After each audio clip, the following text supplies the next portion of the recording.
V4 news the best news. నిజం చెప్పడమే మా లక్ష్యం. ఎస్సీ వర్గీకరణ మాదిగల జన్మ హక్కు అని ఉమ్మడి ఆంధ్రప్రదేశ్ మాజీ మంత్రి మూలింటి మారెప్ప అన్నారు. బుధవారం పత్తికొండలో తెలుగుదేశం పార్టీ ఎస్సీసెల్ రాష్ట్ర ఉపాధ్యక్షులు ముత్యాల తిరుపాల్ స్వగృహంలో ఏర్పాటు చేసిన విలేకరుల సమావేశంలో ఆయన మాట్లాడుతూ, ఎస్సీ వర్గీకరణ వల్ల మాదిగలతో పాటు 59 ఉపకులాలకు మేలు జరుగుతుందన్నారు. మంద కృష్ణ మాదిగ నాయకత్వంలో 30 సంవత్సరాల అలుపెరగని సుదీర్ఘ పోరాటం చేసిన ఫలితంగానే సుప్రీంకోర్టు ఎస్సీ వర్గీకరణకు అనుకూలంగా రాష్ట్రాలకు అధికారం కల్పిస్తూ తీర్పునివ్వడం జరిగిందన్నారు.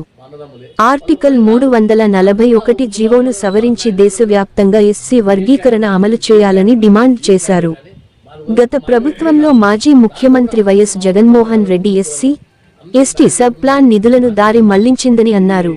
ఇప్పుడైనా ఎన్డీఏ కూటమి ప్రభుత్వం సబ్ ప్లాన్ నిధులను విడుదల చేయాలని వారు అన్నారు. ఈ సమావేశంలో ఎస్సీ సెల్ రాష్ట్ర ఉపాధ్యక్షులు ముత్యాల తిరుపాల్, నాయకులు సుధాకర్, బైరపోగు శాంతకుమారి, పక్కిరప్ప, ఎల్లప్ప, గుండుభాష, నారాయణ స్వామి తదితరులు పాల్గొన్నారు. 341 సవరిస్తేనే దానికి న్యాయం జరుగుతుంది. ఆర్టికల్ దాన్ని సవరించుకుంటూ బిల్లు క్యాబినెట్ కూడా ఒక ఆర్డినెన్స్ జీవో ఇచ్చేస్తే అది పూర్తిగా న్యాయం జరుగుతుంది. ఈ వర్గీకరణ అనేది ఒక మాదిరిగా కాదు, బాగా బెనిఫిట్ అయ్యింది, అందరికీ న్యాయం జరుగుతుంది.